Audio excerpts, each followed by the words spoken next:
Hey guys, thanks for checking out the My Career Path podcast. Today I have another amazing guest, Rosa Lobaina.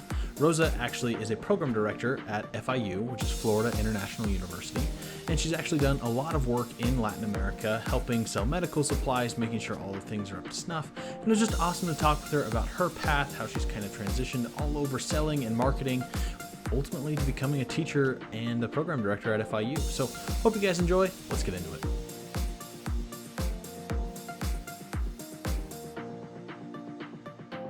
All right, everybody, welcome to the My Career Path podcast. I have another very special guest, Rosa Lobaina. Rosa, how are you? I'm well, thank you. How are you, Colton? I'm doing wonderful. I'm super glad to have you on the show. I love talking with people about their careers, about their paths, and just trying to help other people get an idea of what they want to do. So if you can, why don't you introduce yourself to the audience, Rosa? Yes, thank you. So I'm Rosa Lobaina, and I am a program director at FIU. I'm also adjunct faculty. I teach a marketing class, one per semester, so not to get too busy, right? I do have three children. I have two college students and one little guy in middle school, so I'm pretty busy most of the time. But I do enjoy my job and what I do. Particularly now, this has been a great. I've been at FIU for a year. I came back to FIU. I graduated from FIU back in the 90s, and I'm glad to be back. Yes, it's been What did you graduate in? So I have a bachelor's in business administration from FIU.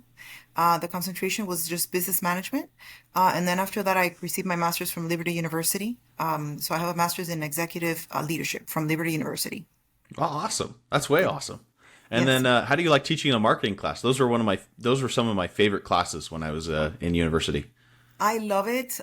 What I've done this semester is I've let them go through the book pretty much for the first half of the semester, and then now the second half we're getting into, the practical. Let's build a marketing plan. Let's talk about how it really works in the real world. So I'm excited about this second half. It's a little bit of a change. I've been putting some content together, so that I've enjoyed that part of it too. And then of course, my students are online, so I don't get the chance to see them every day, but I try to interact as much as I can. That's awesome. That's so wonderful to hear. I love talking with people about, especially for graduating students, just what it looks like after you graduate. So let's kind of go over your career path. What was the very first job you ever held? Maybe as a teenager. Yep. So my parents did not let me work through high school because my job was to get A's, they were pretty strict about that.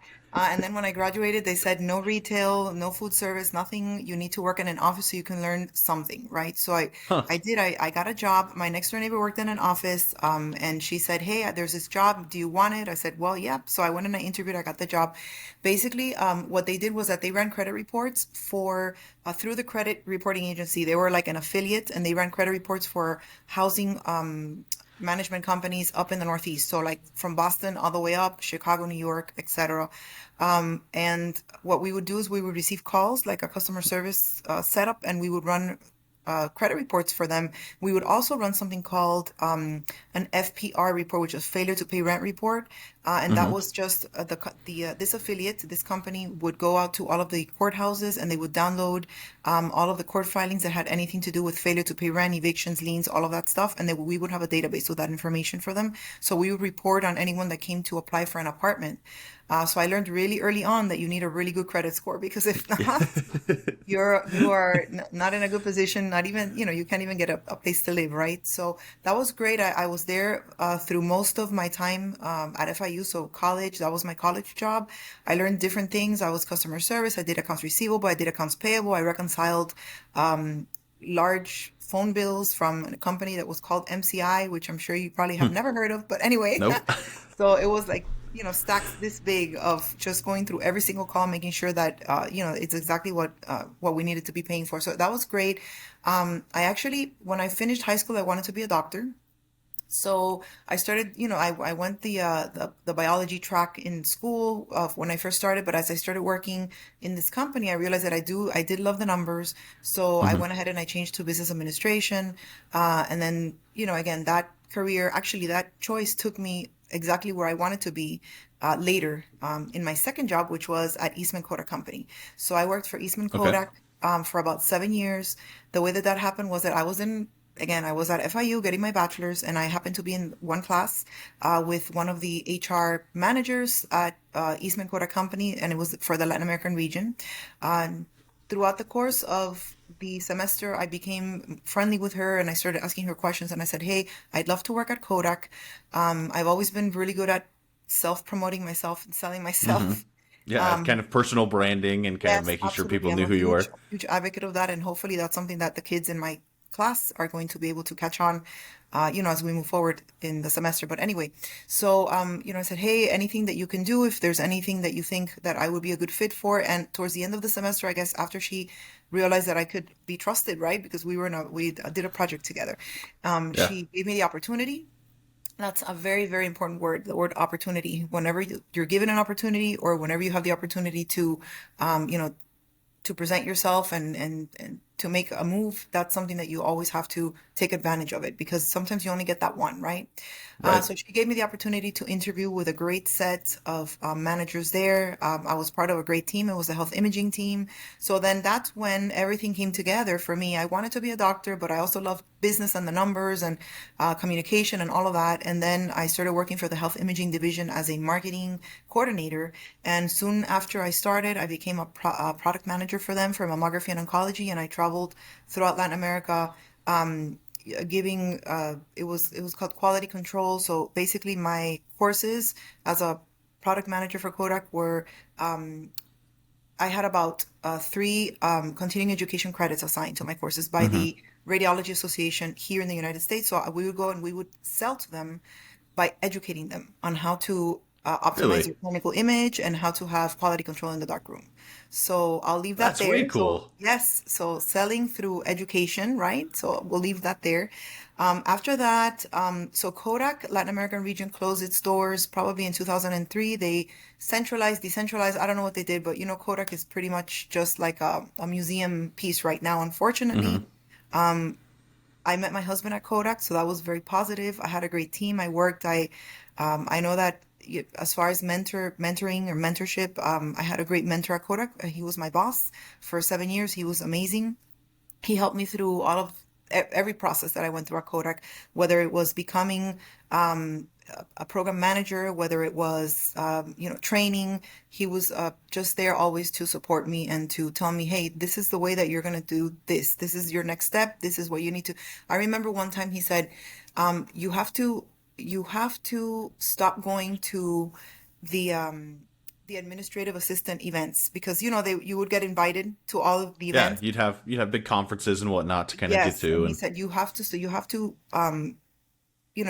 to distance yourself from being part of those events because now you're a product manager. So you need to be part of these other hmm, events, right? So again, it yeah. was just that guiding me through um, So he you kind of know, helped you like change and kind of think, hey, now you're doing this. This is what you should focus yes, on. Kind of move yes, on yes, that, and he yes. was a Yeah. really effective guide for you, right?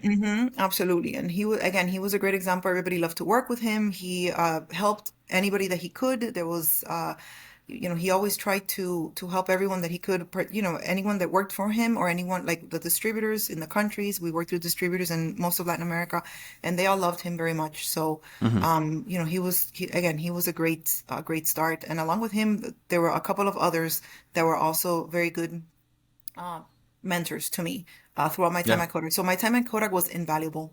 I learned a lot during that time. Hmm. And then, of course, like I said, I met my husband after Kodak. I actually, after they closed the Latin American region, so health imaging, for whatever the reason, I think it's because we were the most profitable of the region. Actually, we sold about $180 million of X-ray film into Latin America, and that was Wow. back in 2001. Yeah. Um, So with everything so that's going on, that's a big yes, chunk. yes, yes, yes. So they decided to close down the office here in Miami. Little by little, health imaging was one of the first ones to either move to Mexico or move to Atlanta or whatever. Of course, I wasn't going anywhere. After that, I got pregnant. I had my first two kids. They were 15 months Hmm. apart, so I was out for a little while. And then I came back and I worked for within same kind of marketing and sales roles. I worked for several companies. I worked for Tyco Healthcare, which later became Covidien, which now I think is Medtronic.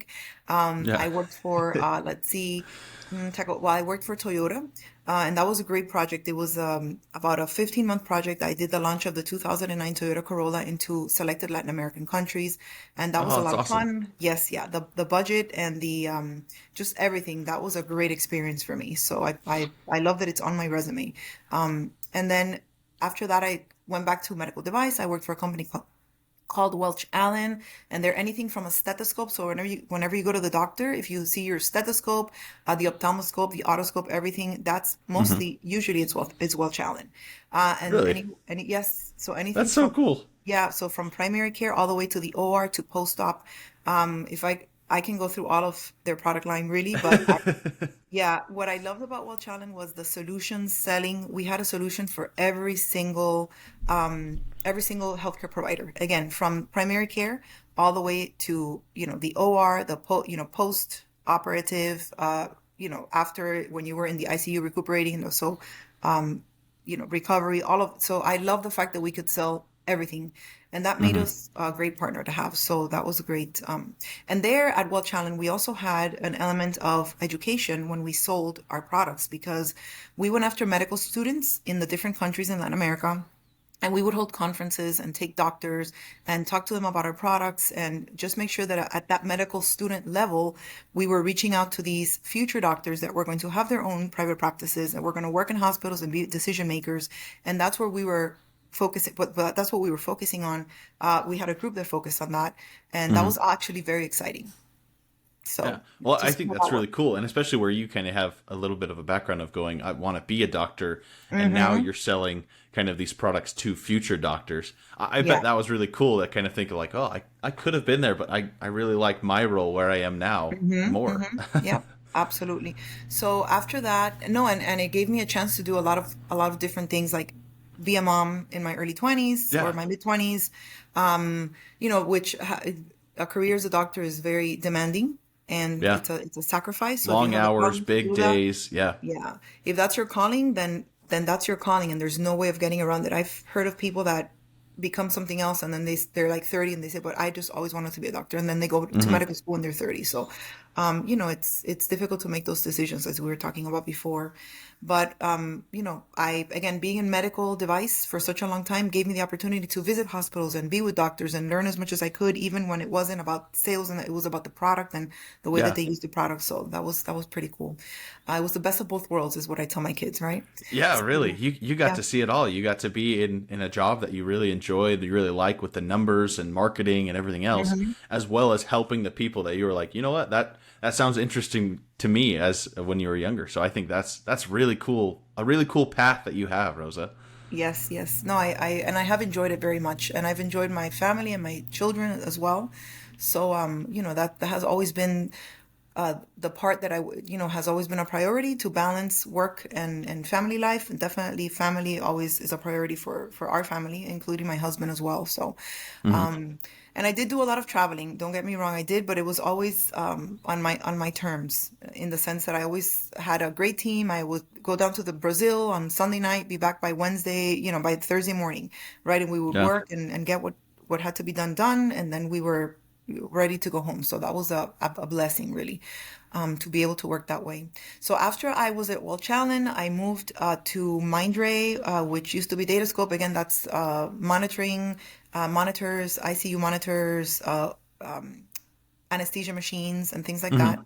So, I kind of went into that area. And then after Mindray bought Datascope, slowly but surely, Mindray was taking over a lot of the positions down here. We're moving pieces around. So my boss told me like in August, hey, they're closing us down in December. And I came home and I said to my husband, I said, well, I have good news and bad news. And he says, okay, bad news first, as always. Yeah. Let's come with bad news first. Anyway, so I said, bad news is that, they're closing us down in December. So, uh, Oh. and so it was fine. It wasn't a big deal. I had already had my third son, Jonathan, right? Hmm. So he was little. And he said, what is the good news? And I said, well, I'm gonna find a job right away. Don't worry. It's not gonna be a big deal. I said, but I'm never going back to 9 to 5, right? Because Hmm. with Mindray, I worked from home. It was my first home office position. So I traveled, but when I wasn't traveling, I was home, and that really Yeah. just helped me with my family and work balance. So after Mindray, I took a bit of a sabbatical. And I actually did some work in a radio station. So we did some community Really? relations marketing for a radio station. Yeah, that's not on my LinkedIn profile just because I'm gonna be honest with you. It's just the radio station does not have apparently like because it doesn't exist anymore. It doesn't have a Ah, okay. logo on their company profile, and I refuse not to have a logo on the company You have to profile. have a logo. Sorry. Anyway, my marketing side is just not driving with a no logo on. Exactly. It has to have a Anyway, logo. That's yeah, yeah. So I was doing that part time. Again, my son was little, and I was there for a couple of years, and I worked with, just all of my work had been international, Latin America, Europe, etc. So now I'm working with the local market here in Miami. I'm enjoying Mhm. meeting a lot of people. I worked with several nonprofit organizations that were also a part of this whole radio thing, and I got to learn a little bit more about media. I was on the radio. Not a lot, but I was on the radio a bunch, right? As much as Yeah. I really wanted to be on the radio. So Right. that was an exciting thing for me. And again, just meeting a lot of people here locally in Miami, I made a lot of contacts. And actually, through that, short time on the radio, I went back to the school where I graduated from, where I finished high school. And I was Hmm. talking to the headmaster, and he was actually my principal when I was there. So I'd known him for many, many years. I said, "Hey, you should come on the radio. I think, we could have a program for you. It could be called Tuesday Morning Talks and blah, blah, blah." Hmm. So I was trying to get him to be on the air with us. I thought it would be great to have someone like him. He's an excellent he was an excellent leader for many years in that school. And as we're talking, he said, "Rosa, I have a job for you. Are you interested in working here?" And I said, "Wow, well, I don't know, I have to think about it. I'm part-time. I'm really not looking for any kind of full-time commitment. I have my 3 kids, and honestly, I kind of enjoyed being home for the most part during that time." He said, "Well, they would come here to school, and it'll be so after a little bit of thought, right? Hmm. We decided that I was going to take the position. So that's when I transitioned into education, which Yeah. was wild, right? Because I was always medical device Yeah. marketing, You were but always yeah, marketing, branding, kind of yes, selling and yes, whatnot, and to transition to yeah. teaching and education. That's Yeah. a shift Well, for sure. actually, I wasn't teaching. I was a director of admissions and communications. So there Okay. again, I am selling. I'm selling Yeah. the You're still school. selling. Yeah. Yes, I'm putting together a marketing plan. Everything. So it was again. I treated it as the admission cycle to me was like a sales cycle. Hmm. Every year we would, do something new. We would keep whatever needed to be kept. We were calculating return on investment. It was very methodical, very strategic. Everything that Hmm. I was there for like a good 6 or 7 years as well. And then after that, my kids were old enough, they've been graduated, and I decided to move on. And of course, my next step was definitely, I had my eyes on higher ed. Hmm. So I started looking for a position. I was, kind of preparing myself during the time that I was at this school. I got my master's, which somehow I felt like it was for nothing, right? For a little while, because I got a master's, I didn't get a raise. Nobody really even noticed because I graduated during COVID. So, Yeah. I didn't even get to walk. It You was did. kind of, You did the virtual walk where you just kind of watch the announcement and everything. I don't know. I know. I don't think I even did. It was very anticlimactic, right? It was Just like, yeah, it was oh, just over. That's I funny. got my diploma in the mail, and I just looked at it and thought, oh, how am I gonna get this framed now? It's in the middle of Yeah. COVID, right? So that was my COVID nightmare, I guess, or a bad experience. Thankfully, we didn't have any problems during that time. But so then I started looking into higher education, and I know one of Hmm. the questions that I saw on your form is having a degree a big deal? Yeah. So I want to say that maybe not in any of the other positions.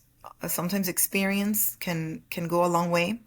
Hmm. Even though I always feel like people are looking for that degree just because it just goes to show how much you're willing to put into something and commitment and persistence and all of these other good characteristics that people are Yeah. It looking for. shows that But you can complete. You're going to see something follow through to through, the yes. end. Yep, yep, absolutely. So that definitely that's a big deal. In today's world, it's hard to explain to the youth that such and such influencer didn't even finish high school or, Right. whatever, and they're making millions of dollars on YouTube, but hey, Exactly. they're working hard. Let me tell you, those people creating content, I don't want to be them. That's very, very difficult to do.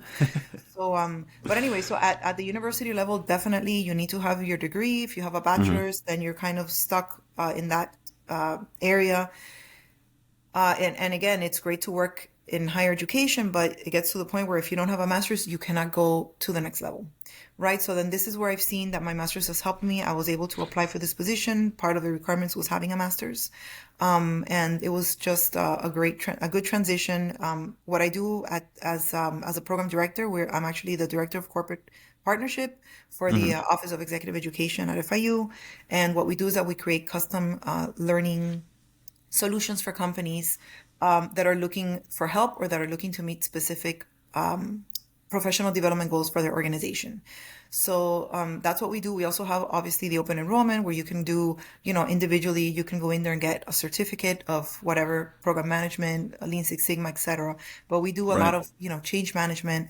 We do digital transformation, some leadership stuff, strategic thinking, all of that. So competitive intelligence and et cetera, moving into AI and all of that moving forward. So that's where I am. And of course That's way my cool. marketing class that I have so much fun planning. Yeah.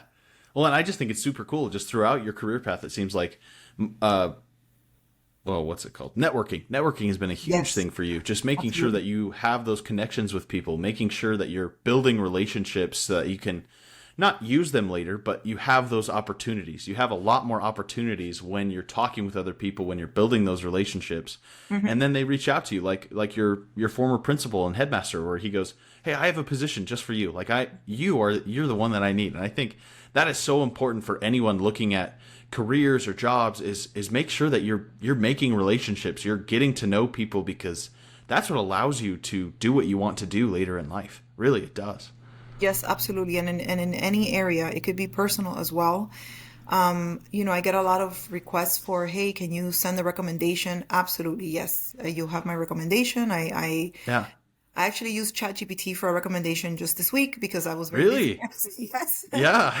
So I wrote the gist of it. It was like, it was a good recommendation. And then I put it in ChatGPT just for, I said, I need to get this done ASAP. And that thing is good. Let me tell you. I Oh think it was yeah. 3.0. I don't know which one I used, but it Well, was I just think it's super cool, and I'd love to get your take on it as well because especially in marketing, I know AI has been a huge help just in gathering research, getting data, getting relevant data for that matter.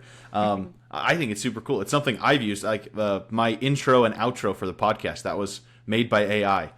There you When I go. do scripts and whatnot, I use a little bit of AI to try to get ideas rolling to get things going, and I think it's a phenomenal tool. So do you Hmm. teach students about how to use AI a little bit because it's becoming more and more prevalent? Yeah, so I really don't think that I need to teach it. That's a Yeah, joke, but yes, I we guess are going that's to get fair. into AI in the second half of the semester. But the first half of the semester, I realized that particularly this semester, one of my assignments is upload a video introduction of yourself. So that obviously they had to do it. Hmm. But after I listened to all the video intros, the second it was 50 video intros that I listened to. So Yeah. the second assignment was tell me in your own words what marketing is, and I got chat GPT stuff. It was Ah, I couldn't, I mean, I was reading and reading and reading and I'm going, this is not I there's heard no your way. Yeah. video. This Yeah. is an This is intro not the class. same person. You are Yeah. This not is not your reading voice. this. Yeah, definitely not. So that was kind of interesting. So right at that point, I said my discussion posts have to be completely different. So I changed things around. Like for example, one of my case studies, I gave them the case study and then I asked them questions, which is a lot. I mean, it's not really more work for me. I guess in the front end, at the back end, if I have to read all these ChatGPT discussion posts, Yeah. it's gonna be terrible anyway. So, but that's what I did. I changed some of that around so that they would answer questions, just to make sure that they understood the material. And I did get rid of the final because the midterm I used Lockdown Browser. Hmm. but that was fine. They just needed to study that material and kind of get to know it. And then the second half is going to be a little bit more practical so that we're not using ChatGPT or Right. doing any of those other things that we know that we do in college because we need to get through it. Yeah, exactly. We So don't need to just check all the boxes. We need to actually understand. correct, correct. So yeah, the final is going to be a project, which is going to be a bear to grade because it's 50 projects, but I think it'll be fine. Yeah, as long as Yeah. as long as they get the concepts, as we're preparing for the final. But so one of the things I did want to do this semester was I wanted to get my own personal avatar, so that I could write the lesson and not have to record it because recording it just takes a long time. And Yeah. I don't always want to say the same thing. And if I can just change the script, then it's easy for another. So I was looking into that. It's super Huh. expensive. There's some that I've seen, but then it just looks really fake. So I'm still working on Right. it. But in the meantime, I'll be recording my presentations again. But yeah, that's a goal that I have. I think in marketing it makes sense. And definitely the other day I saw a post just recently this week on LinkedIn that said AI is not going to take your job, but someone that knows how to use AI will. Will. So that's the Yeah. difference. That's going to be that, before whatever it was, the digital marketing certificate, the this, the that, oh, you know how to use Salesforce, you're a Salesforce administrator, but all Mm-hmm. of that is going to be second to I can use AI effectively. This is how I've used it. This is, what I've done. And it's just you can be as creative as you want, but with AI, but it's just going to help you with your time. What's going to Yeah. take you 3 hours to do, it's going to do it in seconds. Well, and that's Right. something just even in marketing that I've noticed because I remember taking marketing classes, and even though I just graduated, 2, 3 years ago, Mm-hmm. now it's a completely different ball game, and the Yep. importance of trying to keep up with what everyone else is doing, try to keep up with the latest technology and trends. Which is why I agree with you as far as a degree, where it's really important to show that hey, I can do things from start to finish. I'll get it done. I'll work on it. But there's so much more that you have to continue learning. You have to continue, grinding, sharpening your axe to make sure that you're as effective as you can be, because the Mm-hmm. market just continues to change, and especially in marketing. It used to be when I was growing up, marketing was just, hey, it's a commercial, like that's it, commercial or Mm-hmm. billboard, and now there's social media, there's text messages, YouTube, Twitch, like all of these different platforms that are becoming more and more popular, TikTok, and you have to be able to adapt and continue learning and kind of honing your skills to kind Mm-hmm. of keep up and really be effective. Yes, absolutely. And I wish that I could transfer a lot of my not my knowledge, but just my experience to my kids and to just anyone that needs to see the broader picture. I saw doctors in Latin America and even here in the United States that they stopped practicing and they became specialists for large pharmaceutical companies or large medical Hmm. device companies, right? Because now they can relay this information at a certain level, which, obviously I can't do because I didn't go to medical school. I can do, if I know about the product, I'm a product specialist or a subject matter expert or whatever, but not at the level that a doctor can relate the information, right? Yeah. So then they would become employed by these large organizations, make as much money as they were making when they were doctors without having to worry about insurance or any of the other risks that they have to take as doctors, right? So, and I've seen accountants working in Fortune 500 companies, Mhm. uh, and then deciding that they want to be nurses later. So again, it's a matter of you have to be flexible, you have to be open to whatever if something is not if someone is knocking at your door, if there's an opportunity, if an opportunity is calling, you have to be able to identify that opportunity. You have to be able to figure out what are the pros and cons. And of course, it's easier when you have uh, another person that you can bounce ideas off of and all of that. But Yeah, like a definitely, mentor, have those yeah. relationships. But even, within your own family, if you have a parent that can help you, if when you're younger, if you have, your spouse or whatever that can help you make those decisions, that's a big deal. And then again, always knowing what your priorities are. What is your number one priority? Is it your family? Well, then that's when you have to understand that you need to be willing or able to step away from your career at any point in time to raise your family, which is what I did. Yeah. And then, my husband was the main breadwinner of the house and he was taking care of whatever needed to be taken care of. So again, there's a lot of planning and you do have to be strategic as you move through life. Definitely with your children, you have to know what you want them to see in your as far as your relationship at home. So again, everything is a lot of work. It's Yeah. hard work. Yeah. Yeah, for sure. And I would just agree with that. And especially just in building relationships and identifying those opportunities, like you said, Hmm. I think that's so important because a lot of times, and I know for me, when I was growing up, it was like, yeah, I'm going to graduate college. I'm going to get my dream job. I'm going to work there forever and then, retire. We're going to be good. It's just all set. But really, it's like, all right, my dream job might be something like this podcast for a while and it might change, and it Yes. changes as I change. And so being able to identify what you really want to do, what kind of impact you want to have, is really kind of daunting a little bit, but it's also freeing in the same sense. You're never just set in stone. Like that's the only thing that you can do. You have a degree in marketing or business or whatever, so you have to be doing that. You could go to nursing whenever. You could change. It just takes more work, like you said. Absolutely. Yep. Well, and I So, want to ask you a little bit about your master's degree because I just did an episode that just went out and I was thinking about it because I know a lot of my classmates when I was graduating went straight from an undergrad to a master or graduate program. mhm. And I was kind of doing research and looking over that, and I want to kind of get your take. Do you think it would have been more effective for you if you would have, right after you graduated with your bachelor's degree, to go and get your master's, or do you think it would have really changed that much? So uh, you know, looking back, right? I think it worked out. This was the best option for me. Hmm. When I was at Kodak, I was actually selected to, or I received an approval to get my master's from Hmm. HR and all of that. So you had to apply and you had to have letters of recommendation from your boss and all that. I went through that whole process, and right as I got approved, then we were all downsized, right?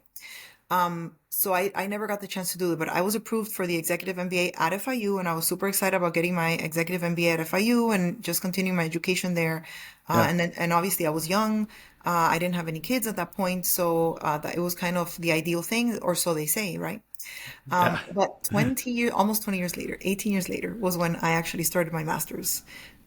There was several reasons, of course, my career, the kids and all of that, but basically, 18 years later when I started my master's, again, for me it worked out. If you have the Yeah. chance to do it right out of college, because that's when it's going to be best for you financially speaking, Hmm. or timing or whatever. I would never tell someone don't do it now. I would Yeah. just say, go for it, do it as soon as you can, because life takes many turns. And and again, look, I received my master's. I didn't really use it, right, per se, for a couple of For a years. little bit. Yeah. Yeah, it was kind of like, a card up my sleeve, and then now I have that card to negotiate with, right?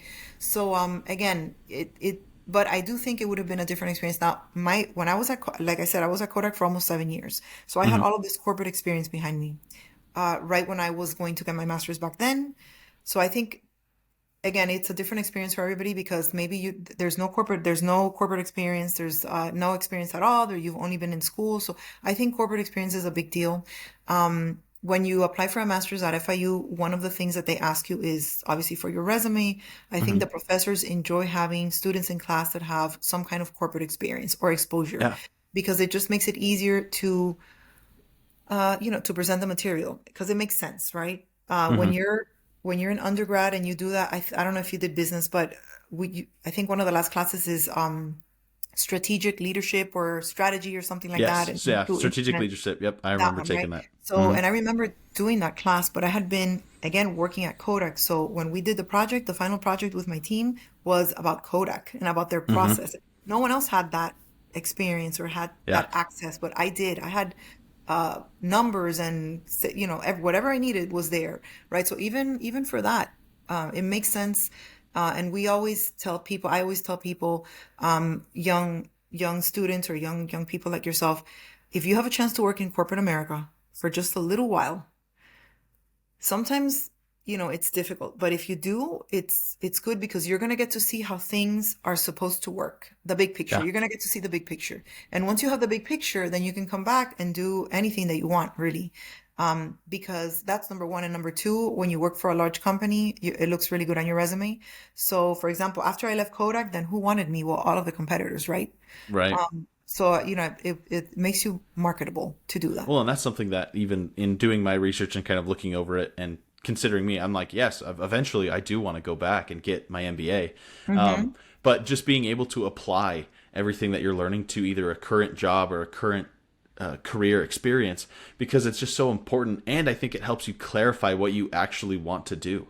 You get Yes. to see what you like at certain companies, what you don't like. You get to see all the ins and outs, like you were saying, especially in corporate America.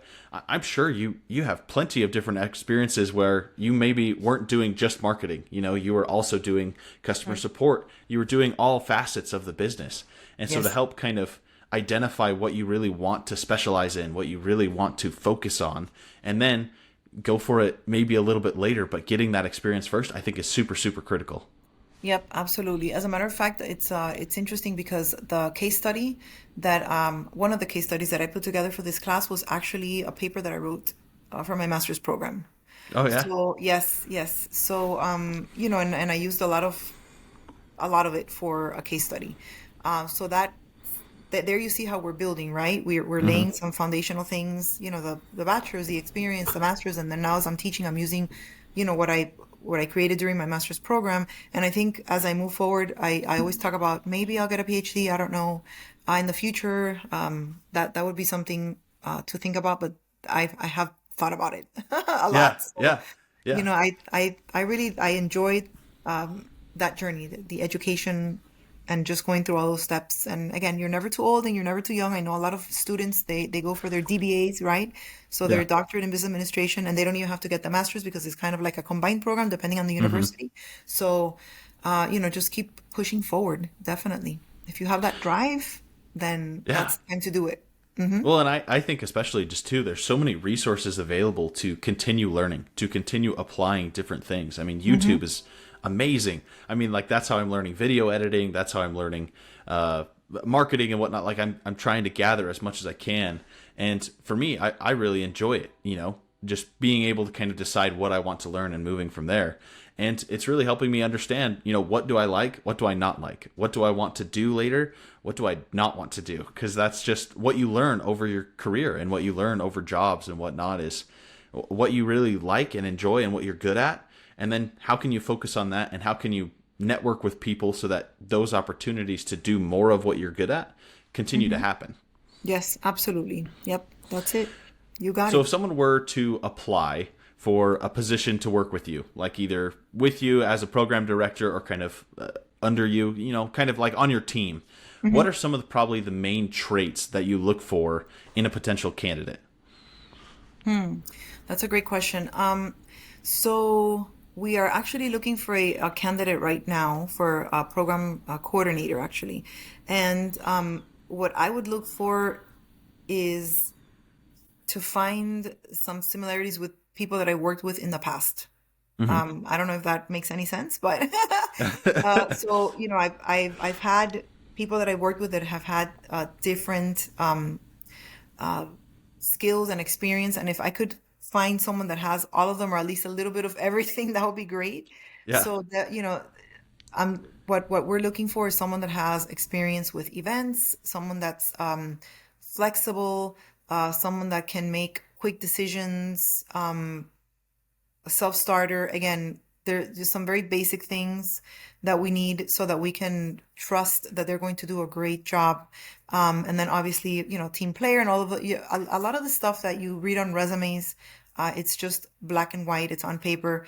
I really believe in recommendations and, Yeah. doing some research online and figuring out, what's really going on. So definitely a good interview, someone that can communicate effectively, both in writing and, I personally like someone that's going to say thank you for the interview, someone that's going to just be very engaging, right? Because Right. that's how I would do it. And then someone that would follow up, someone that even if they wouldn't get the position, they would say, "Hey, thank you for the opportunity." So all of those things, just again, be very just engaging. Yeah. Make sure that you leave a really good impression, or that you make a really good impression as you're going through the process. And then, of course, a big deal is common sense. We Hmm. want someone that has common sense. Like I said, they can make a quick Common sense, decision. and they can apply it in their in Yes, experiences and absolutely. app. Yeah. So a lot of times, we're missing that. not because, people are, but just, if you're young, you have to understand that. And that's what we try to tell our children as well. Hey, there's a process for everything. If you can follow instructions, if you can, understand why we're doing this, then you're going to understand how you can, what the result needs to be and all of that. So definitely critical thinking Well, and that's skills something is a that must. is in different books that I've read and whatnot. It's not that people have a lack of knowledge and that's why they fail. It's usually you need to be present. You need to be able to Yes. think and Hmm. apply different things to situation and think, okay, how can I do this better? What are ideas that I can kind of come up with? It's not so much I don't know enough. It's you kind of give up on the situation, and that's when you truly start to kind of fail. But as Hmm. long as you're kind of present, aware, you're thinking about, hey, how can we improve such and such? How can we do better? What can I focus on? Then you'll succeed. I mean, you'll meet people, you'll have those opportunities, but you have to be aware of Hmm. and be able to identify, like you said earlier. Hmm. Hmm. Yes, yes, absolutely. So, we just hired like three student assistants in the department, and they were great. They seem Hmm. like they're going to be a great fit. They're doing a wonderful job. Some of them, a couple of them, particularly one, I thought, man, I wish that she was older so that we can. But you have to have a bachelor's to be a program coordinator, so they're just a freshman. But Gotcha. even within Gotcha. that group of kids that are just Oh, coming into you might have the froze on me. world. There we go. Oh, okay. Yeah, just like that group of kids that's coming into the world of working and employment or whatever, you can see the differences of, maybe their experiences in the past in high school or whatever, and of course their attitudes and everything. So, Perfect. Perfect. yeah. Well, Rosa, thank you so much for taking the time to talk with me, about your career path, about what you've learned, and everything that you've gone over. And so I really appreciate anyone who comes on the show. I hope if there's anything I can do for you, please let me know. One last question before I let you go, because I love asking people this and I love getting people's funny stories. Is there Okay. any story that was kind of funny or humorous over your career that you'd be willing to share with us? Yes, actually. So when I was in Tyco Healthcare, one of the things that I did was launch the SharePoint site into Latin America, and for the Latin American region. And I also happened to be doing the Lean Six Sigma Green Belt training in Hmm. Colorado during the week of the launch, right? So Yep. All about um, efficiencies. yes. So then Yeah. that's good, right? But this is what happened. I myself did not follow my own process because I was in a different place, a different time zone.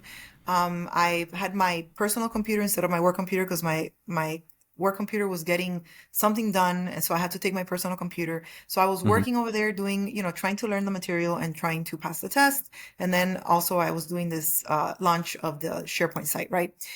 So it must have been, I don't know, like a Thursday night, and it was again in Colorado, so like 10, 11 o'clock at night up there. And I send out the email. Hey, Latin America region, we have the SharePoint site and blah, blah, blah, blah, blah. And here are the instructions so that you can go ahead and put it as your, when you open your Internet Explorer, one of the pages that's going to come up, it's going to be your main page, blah, blah, blah. And this is all right. So I went ahead and I attached instructions. Now, remember, I worked in women's health for a long time, mammography and oncology. So I had a bunch of things in my personal computer that may or may not have been anything about SharePoint, right? But Exactly. yeah, so the file that I actually labeled instructions, well, apparently there was another file labeled instructions. So I attached that file. I did not follow it. I mean, usually every single time that I send an email till this day, and before that, I opened the attachment The first. attachments. Yep. Good Yeah, practice. Good practice. yes, because you never know if if the format is going to be off or whatever. Right. So I didn't do that because I just wanted to get it out. I was tired. I had to study. I sent it out, and it was about 30 seconds later when maybe somebody from, I don't know if it was Argentina, Chile, somewhere, down in the South Cone of Latin America, emails me back and said, "Are you saying that we smell bad?" And I was like, "Oh, what?" So I opened, and it was instructions on how to get rid of body odor with rubbing alcohol because it had to, and it was basically That's it was crazy. awesome. So Uh, I freaked out. I started recalling the message, but I wasn't yeah. able to do it, as For all effective of as them. one, right? For the entire Latin American region, it was a lot of people, right? So then I start getting more messages. Hey, Rosa, what happened? Yeah. I'm like, oh no. So then immediately I email HR, dear Pam, blah, this is what happened. This is the email. You Yeah. must received it. I tried to recall it. I've already received that. Please, I just wanted to let you know this. So what happened was that was that was information that I had in my computer because of, all of this breast cancer awareness and studies and things like that of not using deodorant because it has lead or I don't know Right, whatever it was right. that it's right. So that again, I just pulled the instruction file and that was something that was just sitting around, right? That's So just it on was your personal hilarious. computer. Oh Yeah, it man. was hilarious. My boss never spoke a word of it to me. Maybe his message got recalled on time. I'm sure he Yeah. heard of it. But what I did to counter the whole situation was every time I went down to a country to talk about whatever it was, whether it was the Lean Six Sigma projects or whatever, then I would open with my story of, hey, remember that time that I sent this to you guys, Yeah. and you were all emailing me back in the middle of the night asking me if you smelled. If we smelled bad. So yeah, I just went like whatever, I had to be very That's direct. awesome. Say, well, this is an example of why you need to follow your process because if you go beyond your upper or lower control limits, then that's when you have errors of this magnitude. So Yeah. yeah, that's it. That's how I neutralized it real quick, but it That's was so funny. it was Oh, a 20 minutes of panic, I guess. oh, that's Yeah. funny. Oh, Hmm. I love it. I love it so much. I love when people share their stories. It's just funny because it's like no one's perfect. Yeah. Everyone's gonna mess up. Everyone's gonna make mistakes, and so being able to leverage it like you did, I think that's awesome. So there you have it, guys. I hope you enjoyed this episode of the My Career Path podcast. If you did, make sure to leave a like and make sure to subscribe, and let me know what your guys' favorite part was. Hopefully, there was something in here that you learned that you're able to apply to your own career. Until next time, I'll catch you guys later.